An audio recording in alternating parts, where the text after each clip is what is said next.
Hello students, कैसे हैं सभी। देखिए, हम जो टॉपिक हमारे पास चल रहा है करंट इलेक्ट्रिसिटी का चल रहा है, इसके अंदर हमने ड्रिफ्ट वेलोसिटी का कॉन्सेप्ट किया है, रिलेशन किया है, मोबिलिटी की है। ठीक है, अभी उन्हीं के ऊपर हम न्यूमेरिकल्स कर रहे हैं और साथ में मैंने होम्स लॉ भी करवाया है। होम्स लॉ के लिए हम क्वेश्चंस देखेंगे, उसके बाद फिर 1 बाय 1 आगे हम स्टार्ट करेंगे। तो देखिए, हमारे पास में क्वेश्चन दिया हुआ है कि आपके पास में एक कंडक्टर है, उस कंडक्टर के अक्रॉस जो है पोटेंशियल हमने अप्लाई कर रखा है।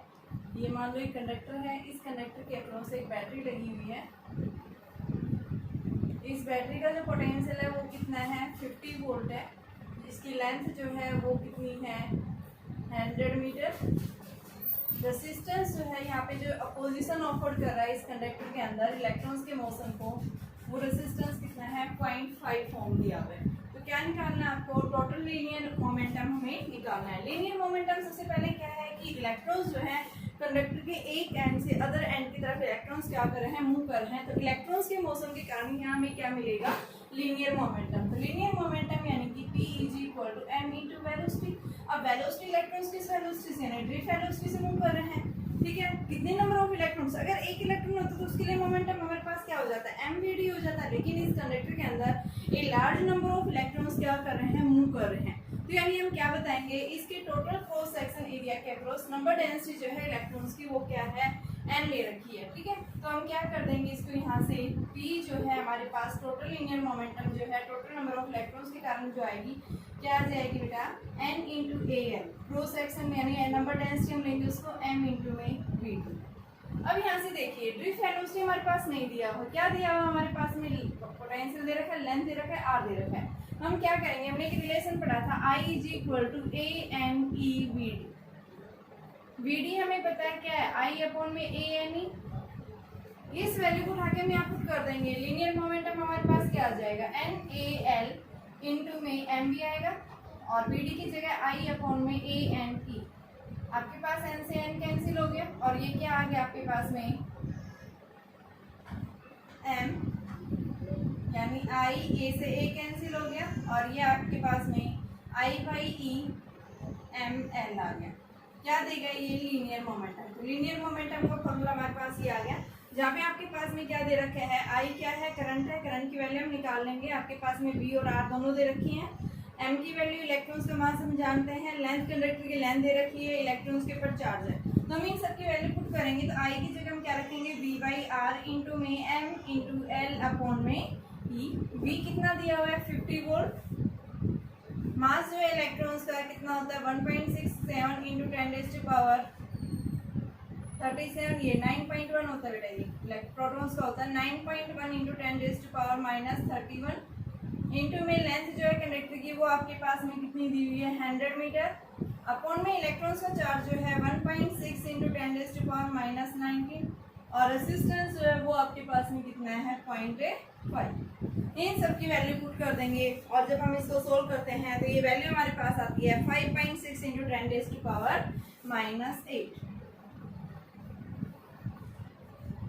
10⁻8 और इसकी यूनिट क्या होगी, देखो मास है, मास के लिए क्या होता है, किलोग्राम मीटर सेकंड इनवर्स। ये क्या आ गई, इसकी यूनिट आ गई। देखिए क्या है आपके पास में, लीनियर मोमेंटम।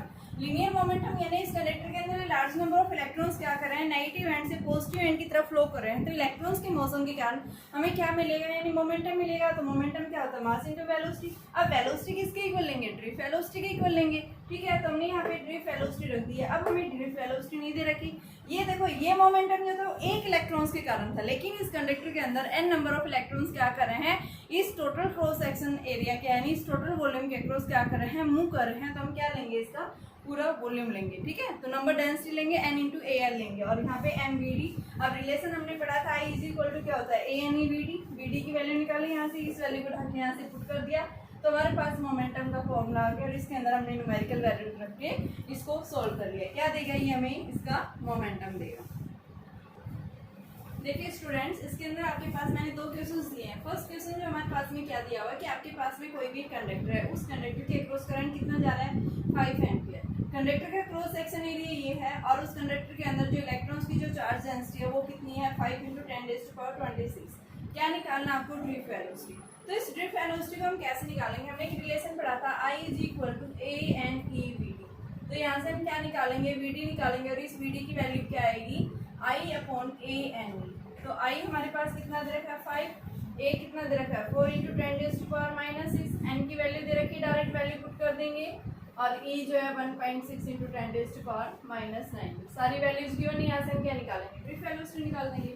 ठीक है, सिमिलर हमारे पास सेकंड क्वेश्चन है। सेकंड क्वेश्चन के अंदर भी देखो फर्स्ट पार्ट यही पूछा है, एवरेज स्पीड। एवरेज स्पीड मतलब क्या है, आपके पास ड्रिफ्ट वेलोसिटी ही निकालनी है। तो ड्रिफ्ट वेलोसिटी के लिए हमारे पास सेम वही फॉर्मूला, यानी Vd is equal to I upon A N E. सारी वैल्यूज गिवन है, आई दिया हुआ है, एन दिया हुआ आपके पास में, ए दिया हुआ है। ठीक है, सारी वैल्यू हम पुट कर देंगे और इससे ड्रिफ्ट वेलोसिटी निकाल देंगे। दूसरा पूछा है what is the value of electric field. तो देखो हमने एक रिलेशन पढ़ा था इलेक्ट्रिक फील्ड के साथ में और कंडक्टिविटी के साथ में। ठीक है, conductivity and current density J is equal to क्या पढ़ा था हमने, सिग्मा ई। क्या पूछ रहा है, इलेक्ट्रिक फील्ड पूछ रहा है, तो इलेक्ट्रिक फील्ड क्या आएगा, जे अपॉन में सिग्मा। ठीक है, तो यहाँ से आपके पास में जे की वैल्यू क्या होती है, आई बाई ए, और ये क्या दे रखा है, स्पेसिफिक रेसिस्टेंस दे रखा है। स्पेसिफिक रेसिस्टेंस होता है, यानी कंडक्टिविटी जो होती है स्पेसिफिक रेसिस्टिविटी का क्या होती है, रेसिप्रोकल। तो यहाँ पे हम क्या कर देंगे, आई बाई ए, और इसकी जगह रो ऊपर चला दिया 1/रो। तो आपके पास देखो आई दे रखा है, आई की वैल्यू 1 एम्पीयर है, ए हमारे पास दे रखा है रो हमें गिवन है। हम क्या निकाल देंगे, यहाँ से इलेक्ट्रिक फील्ड निकाल देंगे। देखिए बेटा इस क्वेश्चन में क्या पूछा है, आपके पास में क्या दिया हुआ है, कंडक्टर है, उस कंडक्टर का एरिया है, क्या है ये, एरिया गिवन है।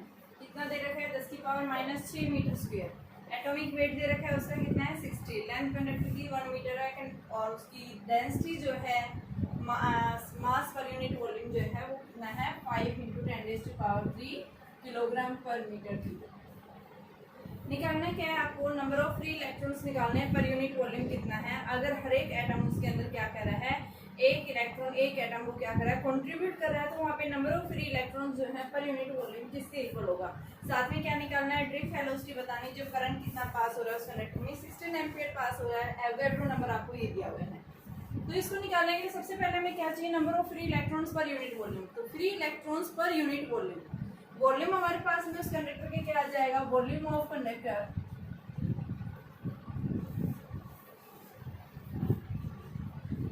एन, ए की वैल्यू 10⁻⁻6, एल कितना है 1, तो ये हमारे पास 10⁻⁻6 मीटर क्यूब आ गई। वॉल्यूम निकाल देंगे। अब हमें निकालना क्या है यहाँ पे कि नंबर ऑफ फ्री इलेक्ट्रॉन्स कितने हैं, तो नंबर ऑफ फ्री इलेक्ट्रॉन्स यानी कि नंबर ऑफ एटम्स की इक्वल आएगा, number of atoms is equal to, यानी किसके इक्वल होगा आपके पास में, इसका मास अपॉन में, मास हमें नहीं पता, अपॉन में मॉलिक्यूलर एटॉमिक मास अपॉन में मॉलिक्यूलर मास, ये कितना है 60 इंटू में एवोगाड्रो नंबर। तो मास आपके पास में नहीं दिया। देखो डेंसिटी क्या होती है, मास पर यूनिट वॉल्यूम। तो मास जो है वो किसकी, डेंसिटी इंटू वॉल्यूम। डेंसिटी कितनी दे रखी है आपके पास में 5 इंटू 10⁻³ एंड वॉल्यूम 10⁻⁻3। ये अभी वॉल्यूम निकाला था तो आपके पास में कितना आ गया 5 kg आ गई। तो नंबर ऑफ एटम्स जो आएंगे,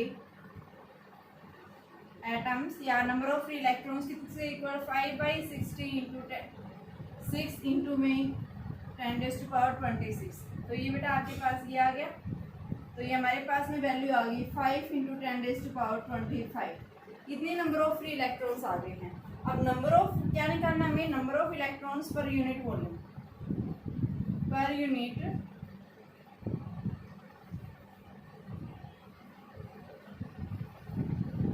तो ये जो नंबर ऑफ एटम्स आया है इसको आप क्या कर दो, वॉल्यूम से डिवाइड कर दो। वॉल्यूम कितना है इसका 10⁻⁻3। ये हमारे पास वॉल्यूम था, ये डिवाइड कर देंगे तो हमारे पास में इसकी वैल्यू कितनी आ जाएगी, यानी कि ऊपर जाएगा ये, तो 5 इंटू में 10⁻28 नंबर ऑफ फ्री इलेक्ट्रॉन्स आ गए। अब यहाँ से क्या निकालना आपको, कितना ड्रिफ्ट वेलोसिटी, इलेक्ट्रॉन्स से मूव कर रहे हैं one end to other end, तो यहाँ पे इलेक्ट्रॉन्स कितनी वेलोसिटी से ड्रिफ्ट कर रहे हैं, तो I is equal to A N E V D.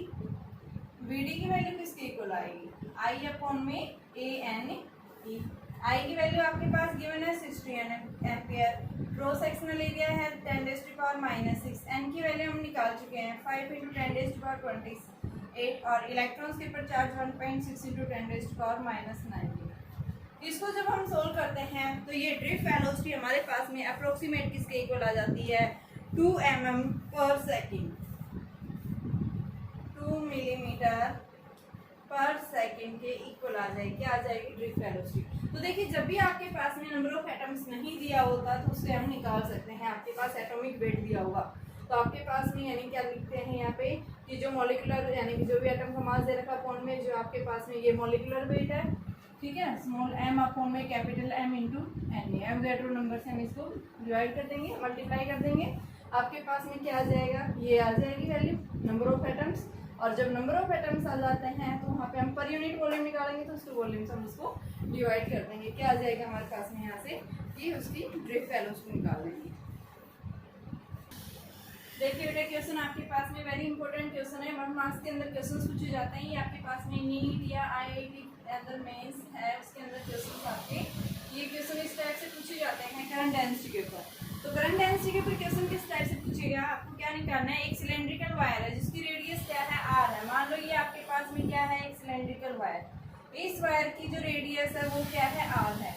तो यहाँ से इसने पूछा है इसकी जो करंट डेंसिटी क्या है? J दे रखी है। देखो हम इसमें सेम कॉन्सेप्ट अप्लाई करेंगे जो इलेक्ट्रिक फ्लक्स का लगाया था। इलेक्ट्रिक फ्लक्स के अंदर मैंने क्या बताया था कि एरिया वेक्टर हमारा कैसा होना चाहिए? नॉर्मल। और नॉर्मल जब प्लेस करेंगे तो उसमें से कितनी फील्ड लाइन जो है पास करेंगे। तो यहाँ पे आपके पास ये एरिया जो है यानी करंट जो है ऐसे फ्लो कर रहा है। एरिया वेक्टर क्या है? नॉर्मल है, बिल्कुल ऐसी, ठीक है। और इसमें से फील्ड लाइंस ऐसी है, फील्ड की जगह हम क्या ले रहे हैं? करंट फ्लो कर रहा है। तो इसकी करंट डेंसिटी क्या होगी? J होगी। जब आपके पास में यानी कि जब ये एरिया आपका यूनिफॉर्म है तो उस केस में J इज इक्वल टू हमने क्या पढ़ा था? I अपॉन में A। तो I जो है वो किसके इक्वल हो जाएगा? J इंटू में A। अब इसकी रेडियस जो है यानी इसके एंड से जो है क्या पूछ रहा है? Find the electric current through the cylindrical wire of radius r, ठीक है। तो इस रेडियस में से r में से फ्लो कर रहा है तो यहाँ पे J की वैल्यू तो हमारे पास एज इट इज हम J की फॉर्म में ले लें। A की जगह हमारे पास क्या हो जाएगा? इसका क्रॉस सेक्शन एरिया, तो इसको हम क्या लिख देंगे? यानी A की जगह पाई r स्क्वायर। पूछा क्या था कि करंट डेंसिटी इसकी कैसी है? भाई यूनिफॉर्म करंट डेंसिटी है। तो उस केस में पूछा था तो यहाँ पे हम क्या बताएंगे? अगर आपके पास में J कैसा है? इज यूनिफॉर्म, तो उस केस में हम क्या ले लेंगे? J की value as it is put कर देंगे। तो हमारे पास में करंट कितना आ जाएगा? I is equal to J into pi R square. सीधा सा फॉर्मूला लगाना है। दूसरा क्वेश्चन थोड़ा सा लगा, उसमें देखो क्या पूछा है? इलेक्ट्रिक करंट पूछा है, लेकिन यहाँ पे जो आपका करंट डेंसिटी जो है वो यूनिफॉर्म नहीं है। ऐसा at a distance from the centre r। मान लो ये आपके पास में क्या है? एक सिलेंड्रिकल वायर है, इसकी जो रेडियस है वो क्या है? r है, कैपिटल R ले ली। यहाँ इसकी इनसाइड जो है क्या? ये रेडियस सेंटर से ये स्मॉल r। तो इसने पूछा है कि आपको इलेक्ट्रिक करंट बताना है वायर के कारण जब इसकी लेंथ जो है वो क्या है? L है, इसकी रेडियस जो है वो क्या दे रखी? R। अगर करंट डेंसिटी जो है वायर के थ्रू जो है वेरी कर रहा है, ये जो एक दूसरा वायर है इसकी रेडियस आ रहा है, इस वायर के थ्रू जो क्या कर रही है? ये वेरी कर रही है, उस वायर के थ्रू जो है करंट डेंसिटी क्या है? देखिए हम क्या यहाँ से यहाँ तक हमारे पास R दे रखी है तो इसमें से हम क्या ले लेते हैं? एक करंट जब भी आपके पास में वेरिएबल करंट डेंसिटी है तो हम कैसा लेंगे? एक जो है हम स्मॉल एलिमेंट लेंगे किसका? करंट डेंसिटी का। तो मान लो आपके पास में यहाँ से यहाँ तक की जो रेडियस है वो r है और इसमें से हमने एक स्मॉल एलिमेंट कंसीडर कर लिया और इस स्मॉल एलिमेंट की जो थिकनेस है वो किसके इक्वल है बेटा? dr। तो इसकी थिकनेस एक स्मॉल एलिमेंट लिया जिसकी स्मॉल थिकनेस जो है dr की इक्वल है। तो हमें क्या निकालना है? देखिए फॉर्मूला, स्मॉल एलिमेंट की कारण करंट क्या मिलेगा? di is equal to J into में d, यानी J हमने क्या पढ़ा है? di by d। तो आपके पास में क्या बन जाएगा? ये di is equal to J into में d। जब भी नॉन यूनिफॉर्म यानी कि आपके पास करंट डेंसिटी जो है नॉन यूनिफॉर्म है, यानी कि आपके पास यूनिफॉर्म नहीं है, ठीक है, उस केस में तो इसके कारण यानी कि स्मॉल r के कारण पूछा है। वहाँ पे करंट डेंसिटी क्या पूछ रहा है? J is equal to A R upon R, यानी ये स्मॉल r की वैल्यू वेरिएबल है यहाँ पे, ठीक है। जब भी आपके पास में current density, if current density is variable then we take a small area element, ठीक है। हम क्या लेंगे? एक स्मॉल एरिया एलिमेंट लेंगे और उस स्मॉल एरिया एलिमेंट के कारण हम क्या निकालेंगे? इलेक्ट्रिक जो है करंट निकालेंगे, ठीक है। तो हमने क्या लिया है? यहाँ से एक स्मॉल एरिया एलिमेंट ले लिया, J की वैल्यू दे रखी है, यहाँ से हम पूरे के ऊपर निकालने के लिए इसको क्या कर देंगे? इंटीग्रेट कर देंगे। J की वैल्यू आपके पास कितनी दे रखी है, J इज इक्वल टू दिया हुआ है A into R by R, यानी जो R है स्मॉल r ये कैसा है, वेरिएबल है, वेरी कर रहा है, तो इसको हम क्या करेंगे पूरे सिलेंडर के कारण निकालने के लिए हम इसको क्या कर देंगे 0 टू I और 0 टू R। अब यहाँ से DA निकालेंगे। सबसे पहले देखो हमने एक small element area element consider कर रखा है, इसका एरिया जो है किसके इक्वल होगा भाई, इसकी सरकमफ्रेंस इनटू में इसकी थिकनेस। तो यहाँ पे हम क्या लिखेंगे DA जो आएगा वो किसके इक्वल आएगा, DA is equal to 2 pi r into में DF। तो यहाँ से वैल्यू पुट करो और इसको इंटीग्रेट करेंगे, तो ये वैल्यू हमारे पास देखो किसके इक्वल आ जाएगी, DI का इंटीग्रेशन I, तो ये I इज इक्वल टू इसकी जगह कैपिटल रखेंगे, J की वैल्यू रखो A into R by R, DA की जगह रखो 2 पाई r dr और इसको इंटीग्रेट करो 0 टू r।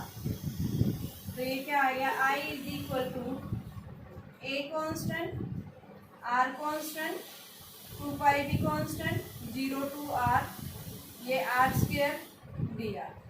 इसका इंटीग्रेट करेंगे 2 pi A upon r, r cube upon में 3, 0 टू r। तो ये आपके पास में I की वैल्यू 2 पाई A, 3 भी बाहर ले लेंगे, r क्यूब माइनस 0 और ये बेटा r है, यहाँ पे A ऊपर है, तो ये 2 pi A r cube upon 3r, r से r cancel, 2 pi A r square upon 3।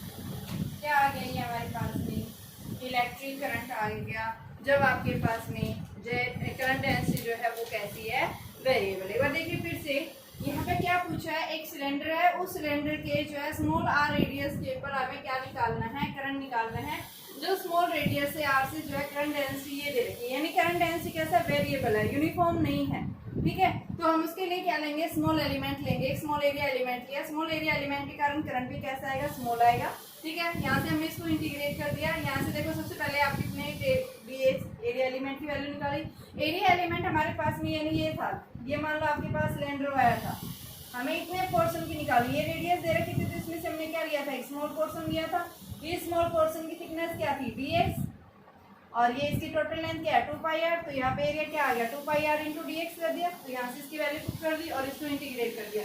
Integrate करने के बाद में हमारे पास में इतना करंट आ गया है, जब आपके पास में जो करंट डेंसिटी है अगर वो कैसा है, वेरिएबल है। देखो बेटा क्या पूछा है, आपके पास में एक सिलेंड्रिकल वायर है, उसके कारण करंट पूछा है, इलेक्ट्रिक करंट कितना फ्लो करेगा, अगर करंट डेंसिटी जो है फ्लो कर रही है R1 inner radius and outer radius, inner जो आपके पास में देखो एक सेल ये है, दूसरी सेल हमारे पास में ये है, इसकी रेडियस आउटर वाले की रेडियस कितनी है R2 और अंदर वाले की R1 है। अभी क्या कर रहा है, इन दोनों के बीच में जो है यूनिफॉर्म क्या है, करंट डेंसिटी है, कैसा है, कांस्टेंट करंट डेंसिटी फ्लो कर रहा है इन दोनों के बीच में। तो आप इलेक्ट्रिक करंट, तो I इज इक्वल टू क्या पढ़ा था हमने, J इंटू में A पढ़ा था। अब हमारे पास देखो क्रॉस सेक्शन एरिया जो बता रखा है, यानी आउटर वाले में से इनर वाला घटा देंगे, क्या आ जाएगा, बीच का आ जाएगा भाई, इसी के बीच में, यानी दोनों के बीच में जो स्पेस है उस बीच में क्या बता रहा है, करंट डेंसिटी कांस्टेंट है, तो यहाँ पे हम डायरेक्ट पुट कर देंगे, क्या आ जाएगा पाई r2 square minus pi r1 square. तो कितना आगे बेटा ये J पाई r2 square minus r1 square, ये वैल्यू आ जाती है जब भी आपके पास में क्या बता रहा है, कितनी रीजन के अंदर क्या है, करंट डेंसिटी कांस्टेंट है। पास में ये शेप दे रखी, क्यूबॉइड की शेप दे रखी बेटा, और क्या पूछा है कि इलेक्ट्रिक करंट डेंसिटी निकालनी है यहाँ पे across the cuboid shape conductor, जब करंट इसमें से I करंट फ्लो कर रहा है, ठीक है। क्या निकालना, current density J is equal to I by A, सीधा सा है, तो इसमें एरिया क्या हो जाएगा, आपके पास में I करंट फ्लो कर रहा है, और याद रखना हमेशा जो है आपके पास में करंट एलिमेंट जो है एरिया वेक्टर के परपेंडिकुलर होती है, यानी करंट जो होता है वो एरिया के परपेंडिकुलर होती है। जब आपका सरफेस ऐसे रखा हो तो उसमें से ऐसे करंट फ्लो कर रहा है, उसको हम क्या बताते हैं, करंट डेंसिटी। तो यहाँ से यही पूछा है कि जो आपके पास करंट डेंसिटी क्या होगी। तो देखो इस क्यूबॉइड का जो एरिया है वो किसके इक्वल, इसकी जो लेंथ है वो आपके पास में क्या है भैया, आपके पास में b दे रखी है, इसकी हाइट जो है वो हम क्या लेंगे, h लेंगे, तो क्या आ जाएगा I इंटू में BH। यानी कि मान लो इसने पूछा है कि इस L कंडक्टर यानी कि ऐसे ऐसे फ्लो कर रहा है, तो आपके पास में जो इसका करंट एलिमेंट के बिल्कुल परपेंडिकुलर जो जा रहा है, यानी इसका सरफेस जो है ये वाला सरफेस हो गया, इसकी जो लेंथ है, ये तो लंबाई एल है बेटा, ये लेंगे हम, तो इसकी लेंथ यहाँ से यहाँ तक ये कितनी है बी दे रखी है, इसकी जो हाइट है वो कितनी एच है, तो हम क्या ले लेंगे एरिया आई अपॉन में वी एच के इक्वल लेंगे। तो ये हमें क्या देगा उसकी, यानी क्यूबॉइड शेप की हमें जो है करंट डेंसिटी देगा। देखिए बेटा क्वेश्चन क्या पूछा है, एक वायर है, वायर का रेसिस्टेंस आ रहा है, क्या पूछा है, नया रेसिस्टेंस क्या होगा अगर हम उस वायर की लेंथ को क्या कर दे, डबल कर दे, यानी वायर की लेंथ को डबल कर दिया। देखो बेटा सबसे पहले याद रखना, जब भी आपके पास में कोई भी एक वायर है, मान लो ये वायर है, इस वायर को जब भी आप क्या कर रहे हैं, स्ट्रेच करते हैं, इसके ऊपर फोर्स अप्लाई करते हैं, मान लो लेंथ बढ़ाओगे तो एरिया क्या हो जाएगा, उसका उतना ही कम हो जाएगा। ठीक है, अगर आप लेंथ बढ़ा रहे, मान लो इसकी लेंथ पहले क्या थी, एल लेंथ थी, एरिया क्या था इसका ए था। अब हमने क्या किया, इसकी लेंथ को एक्सटेंड कर दिया, यानी वायर क्या हो जाएगा, पतला हो जाएगा और लंबा हो जाएगा। तो ये क्या होगी, लेंथ इसकी डबल कर दी है। ठीक है, एरिया कितना ए डैश चेंज हो गया, वॉल्यूम रिमेन्स क्या रहेगा, सेम रहेगा। तो फर्स्ट कंडीशन हम फर्स्ट पार्ट देख रहे हैं इसका कि व्हेन लेंथ इज डबल, यानी एल डैश जो है वो क्या कर दी हमने 2L ले लिया। मान लो ओरिजिनल लेंथ किसकी थी, एल थी, एरिया क्या था इसका ए था, तो रेजिस्टेंस कितना था इस कंडक्टर का, रो l by A. Second case में क्या कह रहा है, अगर हमने क्या कर दिया है, इसकी लेंथ को डबल कर दिया है, तो बताइए क्या इफेक्ट पड़ेगा इसके रेजिस्टेंस पे। ठीक है, यानी आर डैश की वैल्यू क्या आएगी, रो रेजिस्टिविटी कभी भी लाइन डायमेंशंस के ऊपर डिपेंड नहीं करती, क्या करती है, नेचर ऑफ मटेरियल के ऊपर डिपेंड करती है बेटा। लेंथ और एरिया चेंज करने पर रेजिस्टिविटी के ऊपर कोई इफेक्ट नहीं पड़ता। तो आप देखिए यहाँ से क्या बताएंगे, एल डैश अपॉन में a dash, rho as it is है हमारा। ठीक है, रो को हम स्पेसिफिक रेजिस्टेंस भी बोल सकते हैं। अब देखिए अकॉर्डिंग टू क्वेश्चन, यानी वॉल्यूम क्या रहेगा, रिमेन्स कांस्टेंट रहेगा। तो वॉल्यूम यानी पहले क्या था बाद में क्या है, a dash L dash, a L as it is. Cross section area में निकालना, लेंथ कितनी कर दी, डबल कर दी, तो ये आपके पास क्या हो गया, कैंसिल, और ये ए डैश किसके इक्वल आ गया, ए बाई 2 आ गया। अब सारी चीजें हमारे पास में, हम क्या करेंगे, आर डैश की जगह वैल्यू पुट करेंगे, क्या आ जाएगा, रो इनटू में एल डैश की जगह क्या रखेंगे, एल डैश कितना है 2L, ए डैश कितना है ए बाई 2, तो क्या आ गया ये 4 रो एल बाई ए, तो यानी कितना आ गया 4R आ गया। तो यानी क्या कह रहा है कि जब भी हम रेजिस्टेंस को, लेंथ को डबल कर रहे हैं, रेजिस्टेंस क्या हो गया 4 टाइम्स। तो बेटा याद रखना जनरल सा, यानी लेंथ को जब हम डबल कर रहे हैं तो यानी कि क्या हो रहा है, लेंथ को डबल करने पर क्या हो गया, उसका रेजिस्टेंस उसका स्क्वायर हो गया। अगर आप क्या कर रहे हैं, मान लो लेंथ को n टाइम्स इंक्रीज कर रहे हैं, एक सिंपल सा हिंट याद रखिए, if length is increase n times, then resistance will be n square times of original resistance, यानी आर डैश क्या आ जाएगा, एन स्क्वायर आर के इक्वल। ये याद रखना, जब भी लेंथ की चेंज कर रहे हैं तो याद रखना रेजिस्टेंस क्या हो जाता है, एन स्क्वायर टाइम्स हो जाएगा किससे, ओरिजिनल लेंथ से। ठीक है, तो फर्स्ट पार्ट में हमने क्या देखा, लेंथ को चेंज करने पर हमारे पास फॉर्मूला आया। अब सेकंड पार्ट में देखेंगे क्या कर रहे हैं, जब एरिया को क्या कर दिया, डबल कर दिया, एरिया को डबल करने पर रेजिस्टेंस के ऊपर क्या इफेक्ट पड़ेगा। ठीक है, अभी हम क्या दिखेंगे, इफेक्ट ऑफ एरिया। लेंथ का क्या इफेक्ट पड़ता है, अगर हम लेंथ को डबल कर रहे हैं तो क्या हो जाता है, रेजिस्टेंस जो है एन स्क्वायर टाइम, मान लो आपके पास डबल कर दिया तो 4 कर दिया, अगर आपने ट्रिपल कर दिया तो क्या हो जाएगा 3 टाइम्स हो जाएगा किससे, ओरिजिनल से। ठीक है, अब देखो सेकंड केस क्या कह रहा है, यहाँ पे क्रॉस सेक्शन एरिया को क्या कर दिया, डबल कर दिया। इनिशियल केस में क्या था आपके पास में, लेंथ उस कंडक्टर की एल थी, तो रेजिस्टेंस इनिशियली क्या था, रो एल बाई ए। अब सेकंड केस में जो है हमें एल डैश नहीं पता, ए डैश हमें दे रखा है, ट्वाइस दे रखा है, तो बेटा आर डैश किसके इक्वल आएगा, rho L dash by A dash. अब हमें क्या निकालना है, एल डैश, इसको निकालने के लिए वॉल्यूम क्या रहेगा, remain same, A dash L dash. अब यहाँ से A L as it is, A dash कितना है 2 टाइम्स एल डैश, तो ये से कैंसिल, एल डैश किसके इक्वल आ गया, एल बाई 2 आ गया। तो यहाँ से आप इसकी वैल्यू पुट करेंगे तो आर डैश क्या हो जाएगा, रो एल डैश की जगह एल बाई 2, ए डैश की जगह 2a। ठीक है, तो ये क्या आ गया, रो एल बाई 4a। तो ये आपके पास में R dash is equal to R by 4, तो ये क्या हो जाता है, यानी आर डैश जो है 1 by N square times of original. अगर एरिया को चेंज कर रहे हैं तो क्या हो जाता है, ये 1/n² टाइम्स हो जाएगा बेटा। सिंपल सी ट्रिक याद रखनी है आपने और कुछ नहीं करना है कि भैया अगर हम एरिया को चेंज कर रहे हैं तो क्या इफेक्ट पड़ेगा, लेंथ को चेंज कर रहे हैं तो क्या इफेक्ट पड़ेगा। देखिए बेटा इसके अंदर फर्स्ट क्वेश्चन के अंदर क्या दे रखा है कि अगर एक वायर की लेंथ को अगर इंक्रीज कर दिया है कितना 25%, तो बताइए रेसिस्टेंस में कितना परसेंट चेंज आएगा। सबसे पहले हम देखते हैं, इसको कंसीडर करते हैं। मान लो इनिशियल लेंथ कितनी थी एल, एरिया क्या था इसका 1, रेसिस्टेंस इनिशियल क्या हो जाएगा रो एल बाई 1। अब क्या कह रहा है कि क्या कर दिया, उसकी लेंथ में जो है कितना परसेंट इंक्रीज कर दिया, 25% इंक्रीज कर दिया ओरिजिनल से। तो ओरिजिनल लेंथ यानी कि बाद में लेंथ कितनी चेंज हो जाएगी ओरिजिनल से, तो ये आपके पास में 5L/4 हो गई। तो यहाँ से हमारे पास में वॉल्यूम क्या रहेगा, रिमेन सेम रहेगा। तो A dash L dash is equal to AL। A dash हमें निकालना है, L डैश कितना है 5L/4 AL। तो यहाँ से आपके पास में L से L कैंसिल, A डैश की वैल्यू क्या आ गई 4/5 A आ गया, हमने A डैश निकाल दिया। ठीक है, तो R डैश की वैल्यू क्या आ जाएगी, R dash is equal to rho L dash by A dash. तो बेटा यहाँ से हमारे पास में L डैश की वैल्यू कितनी है 5L/4 और A डैश कितना है 4/5 A। और यहाँ से आपके पास में देखो रो L/A था, नीचे A और था आपके पास में। देखिए पर मैं इसको फिर से लिख रही हूँ, आपके पास में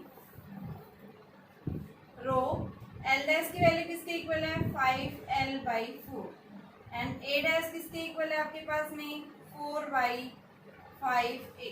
तो यहाँ से आपके पास में रो इंटू 25 L/16A। तो ये R डैश की वैल्यू हमारे पास में किसके इक्वल आएगी, R dash is equal to 25/16 rho L/A। तो R डैश किसके इक्वल आया बेटा 25/16 R के इक्वल आ गया। पूछा क्या है कितने रेजिस्टेंस में चेंज आएगा, तो चेंज इन रेजिस्टेंस निकालने के लिए हम क्या करेंगे, इसको इस तरह से लिख देंगे। परसेंटेज निकालने के लिए इसमें से हम क्या करेंगे 1 सब्ट्रैक्ट कर देंगे दोनों साइड से, और परसेंटेज के लिए 100 से मल्टीप्लाई। तो 25/16 -1 इंटू में 100, तो ये आपके पास कितना दे देगा 9/16 इंटू 100। तो इसको हम सोल्व करेंगे तो ये हमारे पास में डेसिमल्स की फॉर्म में वैल्यू आ जाएगी, जो लगभग कितना आएगा आपके पास में चेंज इन जो है आपके पास में वैल्यू आएगी 56.25%। 56.25% जो है रेसिस्टेंस के अंदर चेंज आएगा। देखिए एक बार फिर से क्या पूछा है कि एक वायर था, उस वायर के अंदर हमने क्या कर दिया, उसकी लेंथ को ओरिजिनल से 25% क्या कर दिया है, लेंथ को इंक्रीज कर दिया है। तो लेंथ को इंक्रीज करने पर इसके रेसिस्टेंस के अंदर कितना चेंज आएगा, हमें क्या देखना है चेंज इन रेसिस्टेंस। तो उसको निकालने के लिए सबसे पहले हम देखेंगे कि रेसिस्टेंस के ऊपर क्या इफेक्ट पड़ रहा है। तो यहाँ से निकालने के लिए देखो मैंने क्या बताया, देखो आर इनिशियल रेसिस्टेंस ये था, लेंथ कितना कर दिया 25% बढ़ा दिया, तो ओरिजिनल में हमने वैल्यू निकाल दी और चेंज इन लेंथ निकाल ली कि फाइनल लेंथ कितनी होगी वो आएगी। अब वॉल्यूम बराबर रखेंगे, लेंथ में चाहे कितना भी चेंज कर दो लेकिन वॉल्यूम रिमेन्स क्या रहेगा कांस्टेंट रहेगा। तो हमने क्या किया इसका वॉल्यूम निकाला बेटा। ठीक है, तो वॉल्यूम पहले जो था वही वॉल्यूम बाद में आएगा। तो यहाँ से हमने इन दोनों को बराबर रख दिया और यहाँ से क्या आ गया A dash L dash is equal to AL। A dash की वैल्यू निकाल दी हमने। ठीक है, अब हमारे पास में क्या आया, यहाँ से रेसिस्टेंस चेंज इन रेसिस्टेंस निकाला, तो चेंज इन रेसिस्टेंस किसके इक्वल है रो L dash by A dash के इक्वल है बच्चों। ठीक है, और L डैश की वैल्यू A डैश की वैल्यू हमने पुट कर दी है। इसको पुट करने के बाद में हमारे पास में वैल्यू आ गई है। और यहाँ से हमने क्या देखा कि ओरिजिनल से क्या आ गई 25/16 R आ गया है, R डैश बाई R की वैल्यू 25/16। चेंजिंग निकालने के लिए इसमें हम क्या कर देंगे -1 कर देंगे। तो हमारे पास में और परसेंटेज के लिए हम इसको 100 से मल्टीप्लाई कर देंगे, क्या आ जाएगा हमारे पास में, यानी कि परसेंटेज चेंज इन रेसिस्टेंस। अब सेकंड क्वेश्चन देखिए इसका, ये क्वेश्चन भी वेरी मोस्ट इंपोर्टेंट क्वेश्चन है, ये भी कई बार एग्जाम्स के अंदर पूछा गया है। 1 मार्क्स के अंदर आपके पास MCQs क्वेश्चन के अंदर पूछा गया है ये। तो देखो क्या पूछ रहा है, masses of 3 copper wires, 3 copper wires है, तीनों कॉपर वायर्स का जो मास का रेशो जो है यानी कि M1 M2 M3 किसके इक्वल है 1:3:5। मान लो M की फॉर्म में है तो ये M, ये भी M, ये भी M। अब दूसरा क्या कह रहा है, उनकी लेंथ का रेशो जो है L1 L2 L3 कितना है 5:3:1। ठीक है, तो यहाँ से देखिए आपके पास में सबसे पहले हम देखेंगे मास किसके ऊपर डिपेंड करता है। देखो मास क्या होता है, वॉल्यूम इनटू में डेंसिटी। डेंसिटी क्या बता रहा है क्वेश्चन में, रिमेन सेम है। डेंसिटी और रेसिस्टिविटी कभी चेंज नहीं होती, स्पेसिफिक रेजिस्टेंस और डेंसिटी रिमेन सेम है, ओनली क्या चेंज हो रहा है, वॉल्यूम। तो हम क्या लिख सकते हैं इसको, मास जो है वो डायरेक्टली किसके ऊपर डिपेंड कर रहा है, यानी कि आप यहाँ से इसकी जगह लिखेंगे AL इंटू में रो। रो कॉन्स्टेंट है, मास किसके ऊपर, क्रॉस सेक्शन और एरिया के ऊपर डिपेंड कर रहा है। तो यहाँ पे मान लो फर्स्ट बॉडी का जो मास है वो किसके ऊपर, A1 L1। प्रोपोर्शनल को हटाएंगे कांस्टेंट के A1 L1। ठीक है, मास कितना दे रखा है, m है, तो इसकी जगह मैंने m रख दिया। और k as it is, length कितनी दे रखी इसकी 5। तो आपके पास में A1 की वैल्यू किसके इक्वल, इसके की वैल्यू हमने कांस्टेंट ले रखी है, तो ये क्या आ गया, k अपॉन में m/5 के आ गई। A1 निकाल दिया। इसी तरह से हम क्या निकालेंगे, m2 निकालेंगे। m2 की जगह आप क्या लिखेंगे, m2 is directly proportional to A2 L2। तो प्रोपोर्शनल को हटाएंगे कांस्टेंट के A2 L2। m2 की वैल्यू कितनी है 3m के, A2 हमें निकालना है, L2 कितना दे रखा है 3 गिवन है ये। तो आपके पास में वैल्यू जो आएगी वो किसके इक्वल आ गई, यानी कि A2 is equal to 3m/3k। And similarly M3 is directly proportional to A3 L3, then M3 is equal to K A3 L3। तो A3 जो आएगा वो क्या आ गया, M3 अपॉन में, M3 की वैल्यू किसके इक्वल है, यहाँ पे देखिए 5m अपॉन में L3 की वैल्यू किसके इक्वल है 1 और K। ये आ गया, सबकी वैल्यू हमने A1 A2 A3 तीनों चीज निकाली। हमें निकालना क्या है, यहाँ पे रेसिस्टेंस का रेशो निकालना है। तो रेसिस्टेंस जो है फर्स्ट का क्या हो जाएगा, R1 R2 R3 रो L1/A1 रो L2/A2 रेशो की फॉर्म में रखो, रो L3/A3 ये कांस्टेंट है। तो यहाँ से L1 आपके पास में एज इट इज रहेगा। L1 की वैल्यू कितनी है 5 अपॉन में A1 किसके इक्वल है, यहाँ के है आपके पास में m है, ये m अपॉन में 5k is equal to L2 की वैल्यू किसके इक्वल है बेटा 3 अपॉन में A2 हमारा किसके इक्वल आ रहा है 3m/3k। एंड जो थर्ड है हमारे पास में L3 की वैल्यू कितनी है 1 अपॉन में ये वैल्यू आ जाएगी 5m इंटू के। के से के थ्रू आउट कैंसिल, m से m थ्रू आउट कैंसिल, कितना आ गया 25/3/1/5। इसको अब हम सॉल्व करेंगे तो यहाँ से हमारे पास में इसका जो रेशो या रेसिस्टेंसेस का रेशो पूछा था वो रेसिस्टेंस हम इसको सॉल्व कर लेंगे। तो हमारे पास देखो वैल्यू किसके इक्वल आ जाएगी, यहाँ से अब हम इसको सॉल्व करेंगे क्योंकि रेसिस्टेंस का रेशो ही पूछा है। तो R1 ratio R2 ratio R3 की वैल्यू बेटा 25/3/1/5 और इसको आप सॉल्व करते हैं 125 15/1 ये रेशो आ जाएगा। देखिए एक बार फिर से आपके पास क्वेश्चन में जो दिया हुआ था मासेस दे रखे थे, 3 वायर से तीनों का मासेस दे रखा था, लेंथ का रेशो दे रखा था, क्या पूछा था रेसिस्टेंस का रेशो। तो हमने सबसे पहले देखा कि मास जो है वो किसके ऊपर डिपेंड करता है, वॉल्यूम इनटू डेंसिटी। डेंसिटी और स्पेसिफिक रेसिस्टेंस रिमेंस कांस्टेंट रहती है, यानी क्या चेंज हो रहा है ओनली वॉल्यूम। वॉल्यूम को हम क्या लिख सकते हैं cross section area into length. यानी मास जो है वो डायरेक्टली डिपेंड करेगा किसके ऊपर, एरिया के ऊपर, लेंथ के ऊपर। प्रोपोर्शनल को हटाएंगे, हमने इसको के से रिप्रेजेंट कर दिया। तो फर्स्ट बॉडी का जो मास है वो कितना है बेटा 1 दे रखा था, इसको मैंने m ले लिया, ठीक है, इज इक्वल टू के A1 इंटू में लेंथ को 5 ले लिया, तो यहाँ से A1 की वैल्यू, सिमिलरली मैंने A2 की वैल्यू निकाली, सिमिलरली A3 की वैल्यू। अब रेजिस्टेंस क्या होता है रो L/A, R1 R2 R3 के रेशो की फॉर्म में लिख लिया। यहाँ से हमने क्या लिखा रो L1 L1 by A1, row L2 by A2, ये आ गया। अब यहाँ से हमने L1 की वैल्यू दे रखी थी 1/3, ये 5/3/1, ये वैल्यू रख दी इसकी जगह, और A1 A2 की वैल्यू, तो यहाँ से इसको हमने सिंप्लीफाई किया तो हमारे पास है 125/15/1 के इक्वल आ गया, जो क्या दे रहा है, ये इनका रेसिस्टेंस का रेशो आएगा। देखिए बेटा, इस क्वेश्चन के अंदर क्या पूछा है, एक मेटल की बॉल है, उस मेटल की बॉल की जो रेडियस है वो क्या है, ए है, उसको एक थिन कंसेंट्रिक मेटल सेल जिसकी रेडियस क्या है, बी, उसको क्या किया है, उसके चारों ओर सराउंडेड कवर किया है, यानी कि ये रेडियस बॉल है मेटल की बॉल, इसके ऊपर से दूसरी थिन कंसेंट्रिक बॉल है, मेटल सेल है ये, ठीक है। ये क्या है, मेटल सेल है जिसकी रेडियस क्या बता रहा है, बी बता रहा है। Space between these electrodes is filled with A poorly homogeneous medium, यानी इनके बीच में क्या है, एक कोई मीडियम है जो पुअरली इनके बीच में फिल किया हुआ है, जिसकी रेसिस्टिविटी कितनी दे रखी है, रो दे रखी है।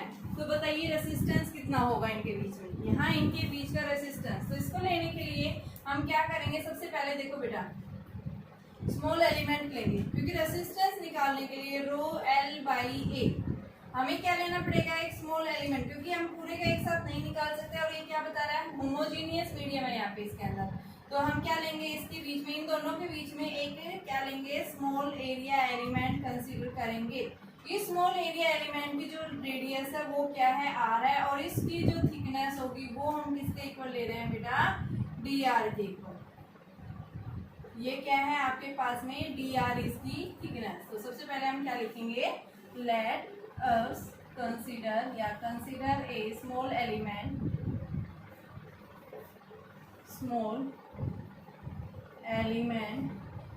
of a cell of radius r and thickness is dr। तो स्मॉल एलिमेंट के कारण हमारे पास में जो रेसिस्टेंस की वैल्यू आएगी बेटा, वो भी क्या आएगी आपके पास में, स्मॉल ही आएगी, ठीक है। तो स्मॉल एलिमेंट के लिए रेसिस्टेंस वैल्यू जो आएगी आपके पास में वो किसके इक्वल आएगी, यानी कि एरिया एलिमेंट लिया तो इसका एरिया भी कैसा होगा, स्मॉल। तो R यानी कि dr is equal to rho L d। अब सबसे पहले हमारे पास बात आती है कि एरिया हम किसके इक्वल लेंगे। एरिया आपके पास जो सेल आपने कंसीडर की है, इसकी रेडियस R ले रखी, थिकनेस कितनी है, dr। तो ये क्या आ जाएगा, dA is equal to, shell है ये स्फेरिकल सेल है, तो 4 पाई r स्क्वायर इसकी रेडियस, और लेंथ किसके इक्वल होगी, dr। तो यहाँ पे हम इसको सोल्व करेंगे तो वैल्यू क्या आ जाएगी, रो सेम है, l की जगह dr अपॉन में 4 पाई r स्क्वायर। इंटीग्रेट करेंगे इसको, कहाँ से कहाँ तक हमें क्या निकालना है, a से b तक निकालना है। तो यहाँ से हम इसको रो dr अपॉन में 4 pi r square a to b, ठीक है। ये क्या दे देगा हमें, इंटीग्रेशन की वैल्यू दे देगा। आपके पास में इसको इंटीग्रेट करेंगे तो ये क्या आ जाएगा बेटा, r आ जाएगा 0 टू r, तो ये r is equal to, rho क्या है यहाँ कांस्टेंट, 4 पाई क्या है कांस्टेंट, r की power -2 dr a to b। तो इसका इंटीग्रेशन करेंगे तो हमारे पास में इसकी वैल्यू जो आएगी, यानी कि वैल्यू क्या आ जाएगी, r is equal to rho upon 4 pi r की पावर -2 + 1 -2 + 1, और ये a to b, rho upon 4 pi यहाँ से -1, और ये r की power -1 a to b, rho upon 4 pi -1/r a to b, rho upon 4 pi -1/a minus plus 1/a। तो resistance हमारे पास में किसके इक्वल आ गया, R is equal to rho upon 4 pi 1/a minus 1/b, ये resistance आ जाएगा, ठीक है। एक बार फिर से देखिए क्या पूछा था आपके पास में, एक मेटल बॉल थी, उस मेटल बॉल की रेडियस R है, और दूसरी मेटल बॉल जिसकी रेडियस क्या है, b है। इन दोनों के बीच में जो स्पेस है वहाँ पे क्या है, एक होमोजेनियस मीडियम है, जहाँ पे उसकी रेसिस्टिविटी क्या है बेटा, रो है। इन दोनों के बीच में क्या पूछा है कि रेसिस्टेंस क्या होगा, तो हम इसके कारण जो है, क्योंकि होमोजेनियस है, सिमेट्रिकल मीडियम है यहाँ पे, तो इसके लिए हम क्या लेंगे, एक स्मॉल एलिमेंट लेंगे, एक एरिया एलिमेंट कंसीडर करेंगे। उस एरिया एलिमेंट का एरिया क्या है, d है, ठीक है। थिकनेस किसके इक्वल है, dr के इक्वल ली है, ठीक है। तो यहाँ से हमने क्या रखा है, इसकी जो है स्मॉल एलिमेंट के कारण रेसिस्टेंस क्या आएगा, स्मॉल आएगा। तो रो एल बाई ए होता है, तो स्मॉल एलिमेंट के कारण स्मॉल रेसिस्टेंस, यहाँ पे हम इसको इंटीग्रेट कर देंगे और इंटीग्रेट करने के बाद ये आ गई। अब यहाँ पे क्लास 9 में देखो क्या लिखा है, analyse obtain the solution at b is equal to infinity. अगर b आपके पास में क्या हो जाता है, इन्फिनिटी हो जाता है, उस केस में आपके पास क्या रिलेशन आएगा, तो b की जगह इन्फिनिटी रख दोगे। अगर b टेंड्स टू इन्फिनिटी तो रेजिस्टेंस की वैल्यू क्या हो जाएगी, रो अपॉन 4 पाई a के इक्वल आ जाएगी।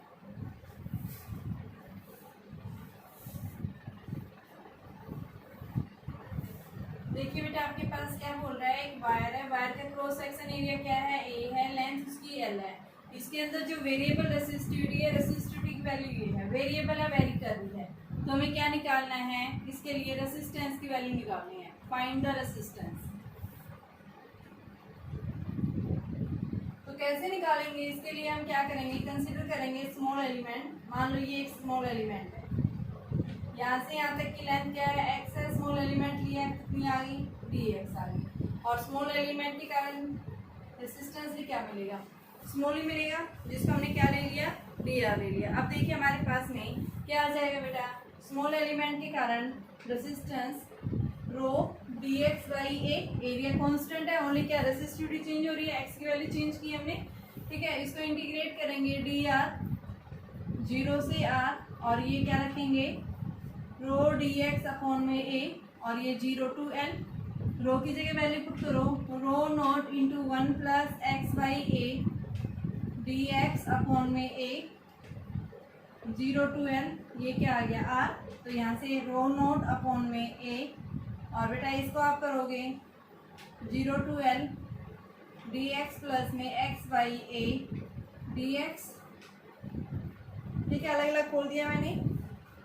तो ये हमारे पास में रो नोट अपॉन में ए डी एक्स का क्या आ गया, इंटीग्रेशन एक्स हो गया, इसका क्या आ गया आपके पास में, एक्स बाई एल है बेटा ये, तो ये हमारे पास में क्या आ गया, एक्स की पावर 2 अपॉन 2l, और 0 टू एल, तो ये आर की वैल्यू किसके इक्वल आ गई, रो अपॉन ए, और यहाँ से हम वैल्यू पुट करेंगे, देखिए क्या आएगा upper limit, l plus L square by 2l, उसकी जगह रखेंगे तो वही आपके पास में क्या आ जाएगा 0, तो ये वैल्यू क्या आ गई, रो नोट अपॉन में a l plus L by 2, तो ये 3l बाई 2, ये रेसिस्टेंस आ जाएगा।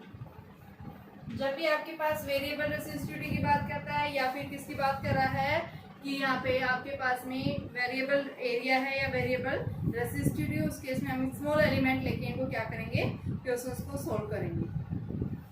अगर आपके पास क्या देता है बेटा क्वेश्चन के अंदर, इसी तरह से मान लो आपके पास क्या बोल रहा है कि आपके पास एक सिलेंड्रिकल वायर है, इसका क्रॉस सेक्शन एरिया वेरी कर रहा है, इनके बीच में जो है यूनिफॉर्म क्या है, यहाँ पे करंट फ्लो कर रहा है, इसके बीच का हमें क्या निकालना है, रेसिस्टेंस निकालना है। यहाँ पे इसकी रेडियस r1 है, इसकी रेडियस मान लो r2 है, यहाँ सेंटर से r2 है, या इसकी r है, इसकी 2r, कुछ भी दे सकता है, तो उस केस में आप रेसिस्टेंस क्या लेंगे, डायरेक्ट निकाल देंगे। कैसे निकालेंगे, रो एल बाई ए, तो ए क्या हो जाएगा, पाई r2 square minus r1 square, r2 मान लो 2r दे रखा, तो ये 4r square minus r square कितना आ गया, 3r स्क्वायर के इक्वल आ जाएगा, ठीक है। उस केस में हम इसको डायरेक्ट कर सकते हैं।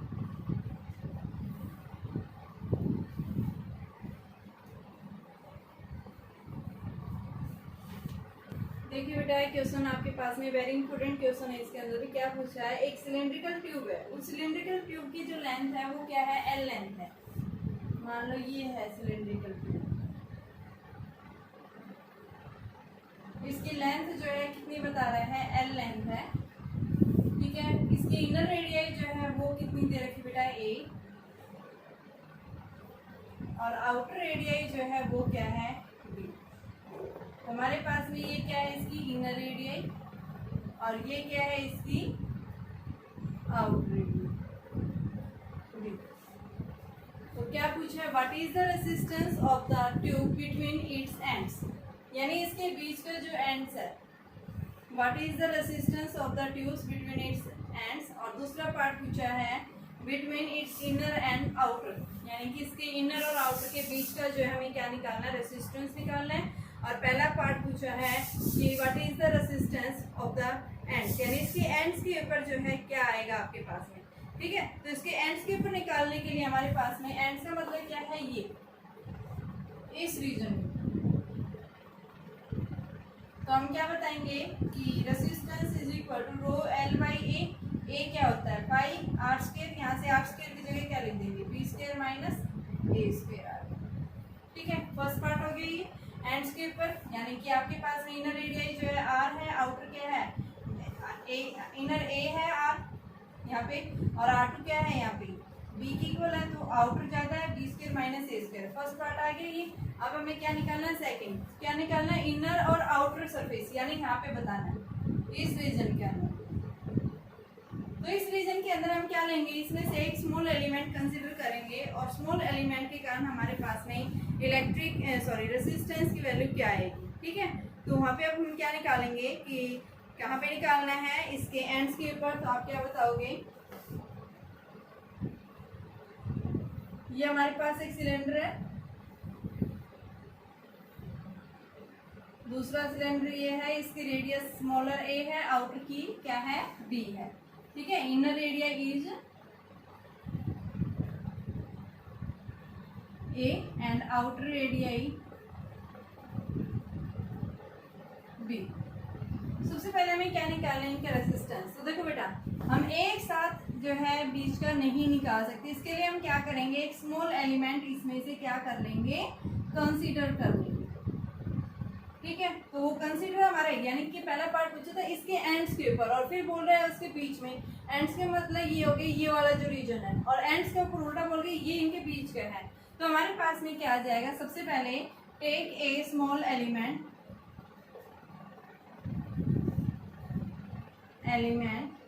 हुज रेडियस जो है वो हमने किसके इक्वल ले रखी है, आर के इक्वल, और इसकी थिकनेस जो है वो डी आर ले।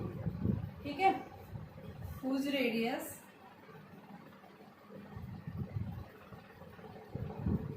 is r and thickness is dr। तो क्या आ जाएगा बेटा, स्मॉल एलिमेंट के कारण स्मॉल ही आएगा आपके पास में। dr is equal to rho dr, length dr की इक्वल, लेंथ उसकी dr ले रखी है, अपॉन में d।